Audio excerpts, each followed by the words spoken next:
Hello friends इस video में जो हमें क्वेश्चन गिवन है उसमें हमसे बोला है कि एक न्यूक्लियस है जिसकी रेडियस कैपिटल आर है और जिसके अंदर चार्ज क्या है जेड ई है, जिसके अंदर चार्ज जेड ई है, जिसकी चार्ज डेंसिटी का डिस्ट्रीब्यूशन जो है वो कुछ इस तरह से गिवन है ना। 0 से ए तक डी है, फिर ए से आर तक लीनियरली है ना, लीनियरली डाउनवर्ड स्लोपिंग है। तो फ्रेंड्स हमसे पूछा है कि electric field at R distance है ना, electric field at R distance, R मतलब कैपिटल आर डिस्टेंस पे बात कर रहा है ना, कैपिटल आर डिस्टेंस पे इलेक्ट्रिक फील्ड बतानी है।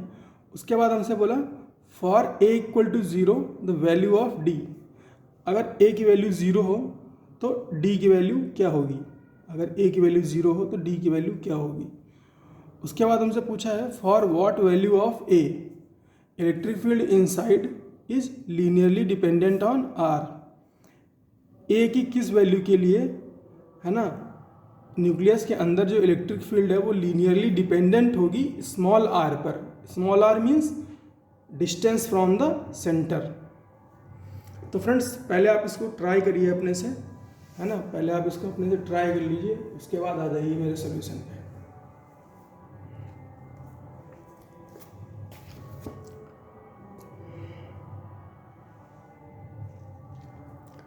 तो फ्रेंड्स अगर पहले पार्ट की बात करें तो हम इसमें गॉस लॉ यूज़ करके इलेक्ट्रिक फील्ड बता सकते हैं। गॉस लॉ क्या कहता है, q enclosed upon epsilon naught is equal to closed integral of E d A है ना। वैसे तो कॉस फाई भी रहता है, लेकिन फ़िलहाल के लिए यहाँ पे क्या होगा, हम उसको कॉस फाई को 1 मान ले रहे हैं। तो closed integral of E d ए, तो क्यू इनक्लोज्ड कितना है फ्रेंड्स, क्यू इनक्लोज्ड कितना है, अगर हम गॉसियन सरफेस की बात करें यहाँ पर, अगर हम गॉसियन सरफेस की बात करें है ना, तो एक ऐसा कुछ गॉसियन सरफेस बनेगा यहाँ पे है ना, उसकी भी रेडियस आर ही रहेगी, तो क्यू इनक्लोज्ड कितना रहेगा, जितना कि इस न्यूक्लियस के अंदर चार्ज है, कितना जेड ई है ना। तो जेड ई की इस क्यू इनक्लोज्ड की वैल्यू हो गई Z E upon epsilon naught equal to electric field E into 4 pi r square E into 4 pi. D A क्या होता है, डी होता है गॉसियन सरफेस का एरिया है ना, close integral of D A क्या होता है, गॉसियन सरफेस का एरिया, और वो कितना होगा, स्मॉल आर यहाँ पे बोला है इसको है ना, स्मॉल आर बोला है, तो स्मॉल आर हमने रख दिया यहाँ पे 4 पाई आर स्क्वायर। तो Z E upon epsilon naught equal to E into 4 pi r square. तो ई की वैल्यू क्या हो गई, 4 पाई आर स्क्वायर को इधर भेज दो, तो 1/4 pi epsilon naught into Z ई अपॉन स्मॉल आर स्क्वायर। अब स्मॉल आर की जगह पर कैपिटल आर रख दो है ना, स्मॉल आर की जगह पर कैपिटल आर रख दो, 1/4 pi epsilon naught into Z ई अपॉन कैपिटल आर स्क्वायर। आ गई इलेक्ट्रिक फील्ड। ये तो हो गया पहला पार्ट। अब सेकंड पार्ट जो है वो ज़्यादा इंटरेस्टिंग है। सेकंड पार्ट में उनसे बोला है फॉर ए इक्वल टू 0 है ना, द वैल्यू ऑफ डी कितनी होगी। तो फ्रेंड्स उसके लिए हमें पहले तो हमें चाहिए होगा ये जो रो है ना, इसका हमें फंक्शन चाहिए होगा, उसके लिए हमें इसका फंक्शन चाहिए होगा। हम करेंगे क्या, हम इस रो के फंक्शन से टोटल चार्ज निकालेंगे है ना, हम रो के फंक्शन से टोटल चार्ज निकालेंगे और उसको इक्वेट करा देंगे जेड ई के है ना, उसको इक्वेट करा देंगे जेड ई के, और हमें डी की वैल्यू मिल जाएगी। तो पहले हम रो का फंक्शन निकाल लें। तो जब ए की वैल्यू 0 होगी, रो की वैल्यू 0 होगी, तब जो ये वाला पार्ट है, ये स्लैंट लेंथ वाला, तो ये उठ के यहाँ चला आएगा है ना, तो ये कुछ इस तरह से दिखाई देगा। डी की वैल्यू यहाँ पर होगी और आर यहाँ पर, और ये 0। अब ए की वैल्यू क्या है, अब 0 है। अब हमें इसका ये जो फंक्शन है ना, इसका हमें वैल्यू चाहिए। तो इसको हम कैसे निकालेंगे, y = mx + c से निकाल लेंगे, है ना। लीनियर फंक्शन ही तो है। y = mx + c में वैल्यू पुट कर लो अलग अलग, तो हमारे पास क्या रिलेशन आएगा, ρ आएगा minus d/r(x + d), minus d/r(x + d। अब फ्रेंड्स ये मैं निकालना नहीं सिखाऊंगा, ये आप अपने से निकाल लो, है ना। मैं ये बताता हूँ कि आगे क्या करना है। आगे है फ्रेंड्स हमें टोटल चार्ज निकालना है। तो हम क्या करेंगे, सेंटर से x डिस्टेंस दूरी पर dx थिकनेस का, सेंटर से x डिस्टेंस दूरी पर dx थिकनेस का एक शेल ले लेंगे। शेल समझते हैं फ्रेंड्स, आई होप आपको पता होगा शेल क्या होता है। तो फ्रेंड्स शेल कुछ इस तरह की दिखेगी, है ना। शेल कुछ इस तरह की दिखेगी, 2 रिंग होंगी, है ना, उनकी बीच की डिस्टेंस dx होगी। अब हम फ्रेंड्स क्या करेंगे, इस शेल का वॉल्यूम निकालेंगे। शेल का वॉल्यूम निकालने के लिए क्या करेंगे, इस शेल को ओपन कर देंगे। जब ओपन करेंगे फ्रेंड्स, तो ये इसका कुछ सरफेस होगा और ये कुछ इसकी थिकनेस होगी। तो इसकी थिकनेस कितनी है शेल की, dx, है ना। थिकनेस तो dx होगी, क्योंकि जितनी दूरी पे जा करके जितना लिया है वही है dx। थिकनेस हो गई dx, और इसका एरिया कितना होगा, इसके रेडियस से कैलकुलेट हो जाएगा कितना, है ना, कितना हो जाएगा 4πx², इसका सरफेस एरिया 4πx² इसका सरफेस एरिया हो जाएगा। अब बात करें इस एलिमेंटल शेल पे चार्ज कितना है, अगर उसकी बात करें तो वो dq के बराबर होगा, और rho into volume of elemental cell क्या हो जाएगा, dq। तो rho into 4πx² area into dx। तो ये आ गया क्या, ये आ गया dq। अब रो की वैल्यू रख देते हैं। रो की वैल्यू क्या थी, माइनस d/r(x + d। तो ये रो की वैल्यू रख दी, इंटू 4πx²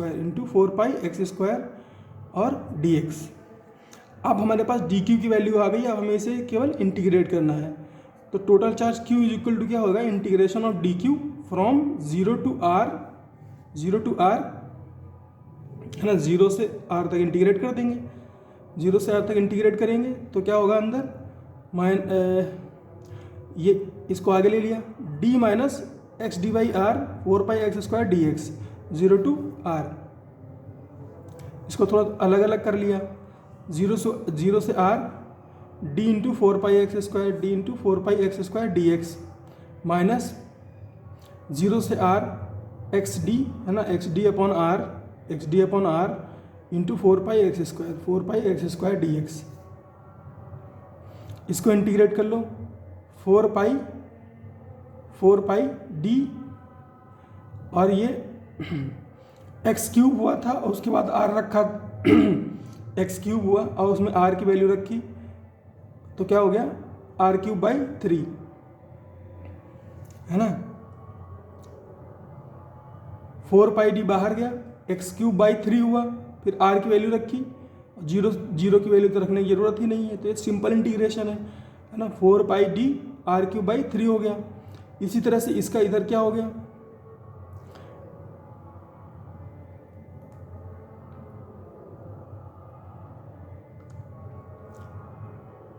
ये 4πd और ये इधर क्या है, x into x square x³।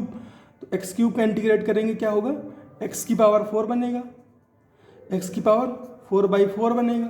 Value put करेंगे तो क्या बनेगा, 4πd/r इंटू r⁴/r, r की वैल्यू रखी इसमें, है ना, लिमिट रखी, तो क्या हो गया r⁴/r बना।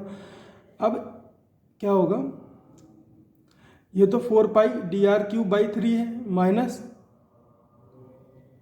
यहाँ पे एक r से एक r कट जाएगा, तो क्या बचेगा 4πdr³/4। ऊपर आ जाओ, यहाँ इसको लेकर के इसमें से घटाओगे इसको, तो आएगी वैल्यू πdr³/3। 4πdr³/3 में से घटाएंगे 4πdr³/4 को, तो वैल्यू आएगी πdr³/3, πdr³/3। अब क्यू की वैल्यू क्या है? क्यू की वैल्यू है ZE, है ना। क्यू की वैल्यू क्या है? ZE। तो यहाँ से रीअरेंज करोगे तो डी की वैल्यू आएगी 3ZE/4, 3ZE/πr³, 3ZE/πr³।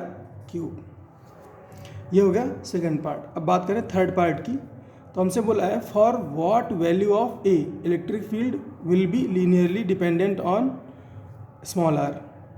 तो फ्रेंड्स, सॉलिड नॉन कंडक्टिंग, है ना, inside the sphere, uniformly charge distributed condition में क्या होता है? यूनिफॉर्मली चार्ज डिस्ट्रीब्यूटेड कंडीशन में क्या होता है?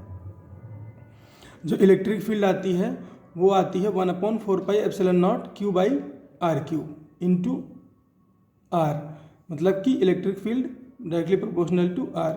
अब फ्रेंड्स, यहाँ पर जो यूनिफॉर्म चार्ज डिस्ट्रीब्यूशन है ये अगर हो जाए इस न्यूक्लियस के अंदर, तो इलेक्ट्रिक फील्ड कैसी हो जाएगी? लीनियरली डिपेंडेंट हो जाएगी स्मॉल r पे। ऐसा कब होगा फ्रेंड्स? ऐसा तब होगा जब ये a की वैल्यू किसके बराबर हो जाए? r के बराबर हो जाए, मतलब कि ये लाइन खिंच जाए यहाँ तक और a की वैल्यू क्या हो जाए? ऐसा कब होगा? जब a की वैल्यू बराबर हो जाए r के। तो इसका मतलब ये हुआ कि to achieve this condition value of a must be equal to r। यही कॉन्सेप्ट था फ्रेंड्स इस क्वेश्चन में। तो फ्रेंड्स, मिलते हैं अगले क्वेश्चन में, तब तक पढ़ते रहिए।